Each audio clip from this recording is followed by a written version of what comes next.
উনি সফরে বেরিয়েছেন হাদিস কালেকশনের জন্য। প্রচন্ড শীতের রাত, উনি মাগরিবের নামাজ, এশারের নামাজ পড়ে একটা মসজিদে শুয়ে পড়লেন, আর শুয়ে শুয়ে হাদিস পড়তেছেন। কি পড়তেছেন? কথা বলেন।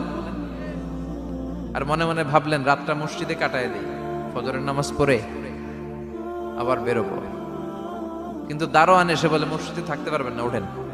দারোয়ান আছে না, কথা কন।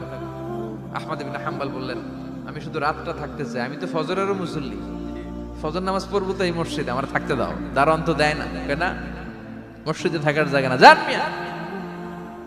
উনি যে আহমদ ইবনে হাম্বল এটা চিনে নাই, থাকতে দেয়। কি করবে এখন? উনি কাঁথা গুছিয়ে হাদিসের কিতাব নিয়ে কাঁধের মধ্যে ব্যাগ নিয়ে মসজিদ থেকে বেরোয় গেলেন। কি আর করবেন, প্রচন্ড শীত, আর কাঁপতেছেন, বুড়ো মানুষ। পথিমধ্যে দেখলেন বাজার, বাজার একজন খাব্বাজ, শাবুন খাব্বাজ, যুবক রুটি বিক্রেতা। সে রুটি বিক্রি করে, চুলার মধ্যে রুটি সেকে। সে যে সালাম দিল আসসালামু আলাইকুম, যুবক বলে ওয়ালাইকুম আসসালাম।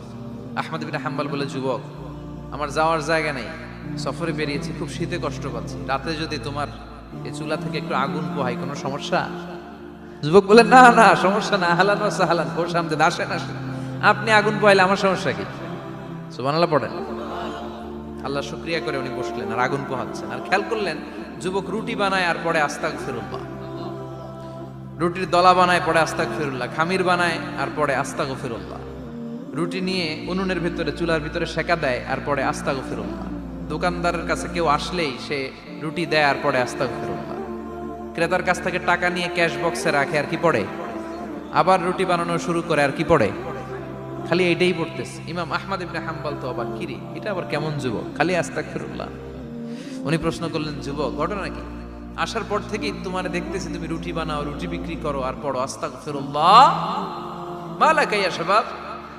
যুবক বলে আস্তাগফিরুল্লাহ আমার সবচেয়ে বেশি পছন্দের আমল, আমি সব সময় আঠার মতো ইস্তেগফারের সাথে লেগে থাকি আর সব সময় পড়তে থাকি আস্তাগফিরুল্লাহ, আর এর বদৌলতে আল্লাহ আমারে মুস্তাজাবুদ দাওয়া বানিয়ে দিয়েছে। আহমদ ইবনে হাম্বল তো অবাক, আনতা মুস্তাজাবুদ দাওয়া, তুমি মুস্তাজাবুদ দাওয়া রুটিওয়ালা? আমি এত বছর হাদিস পড়াই, আমিও তো মুস্তাজাবুদ দাওয়া না, আর তুমি রুটি বেচো বাজারে, তুমি মুস্তাজাবুদ দাওয়া, তুমি দোয়া করলে সব কবুল হয়ে যায়? যুবক বলে না আনা মুস্তাজাবুদ দাওয়া, আমি আমার জীবনে যত দোয়া করেছি কবুল করে নিয়েছে কে? সব দোয়া কবুল করে নিয়েছে আল্লাহ, একটা দোয়া ছাড়া। কয়টা? আহমদ ইবনে হাম্বল